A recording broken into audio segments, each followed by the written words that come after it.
Hi అందరికీ. వరలక్ష్మి వ్రతం పండుగొచ్చిందంటేనే ముందు రోజు నుంచే ప్రిపరేషన్స్ అన్నీ స్టార్ట్ అయిపోతాయి. అందులోనూ తులసమ్మకి పసుపు, కుంకుమలతో బొట్లు పెట్టుకుంటే ఎంతో నిండుగా అనిపిస్తుంది. మన ఇంటి ముందు కూడా పసుపు, కుంకుమతో ఇలా ముగ్గు పెట్టుకుంటే పండగ కళంతా కనిపిస్తుంది. అమ్మవారికి శారీ కట్టడం, బ్యాక్‌గ్రౌండ్‌లో డెకరేషన్ అదంతా ముందు రోజు నైటే రెడీ చేసి పెట్టుకున్నాను. అంతా పండుగ రోజే చేసుకోవాలంటే చాలా టైం పట్టేస్తుంది.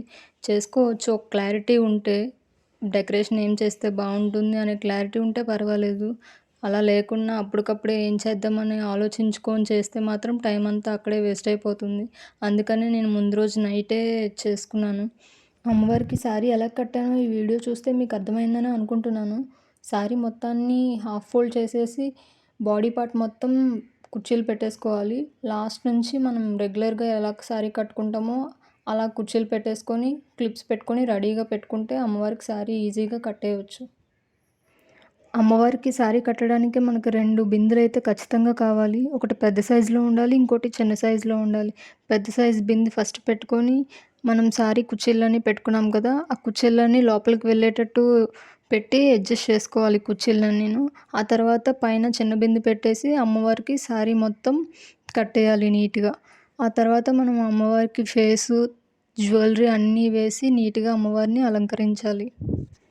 అమ్మవారికి వెనకాతల డెకరేషన్ కూడా సింపుల్‌గా, నీట్‌గా ఉంటుంది. హడావిడి ఎక్కువ లేకున్నా. మా హస్బెండ్ కూడా హెల్ప్ చేశారు బ్యాక్‌గ్రౌండ్ డెకరేషన్‌లో. బ్యాక్‌గ్రౌండ్ డెకరేషన్ కోసం నేను బాక్సెస్‌లో ఇసుక తీసుకున్నాను. అందులో స్టిక్స్ పెట్టి ఆ బ్యాక్‌గ్రౌండ్‌లో ఆ శారీ ఆ స్టిక్స్ పైన అలా వేశాను. లేకపోతే ఆ శారీ నించోవడం చాలా కష్టం కదా! ఆ పూలదండ ఇంట్లో ఉన్నదే. హ్యాంగింగ్స్ మాత్రం నేను ప్రిపేర్ చేశాను ఓన్‌గా. ఫైనల్‌గా డెకరేషన్ అయితే కంప్లీట్ అయిపోయింది. నెక్స్ట్ డే మార్నింగ్ అమ్మవారికి పూలదండలతో అలంకరిస్తే ఈ విధంగా కనిపిస్తున్నారు.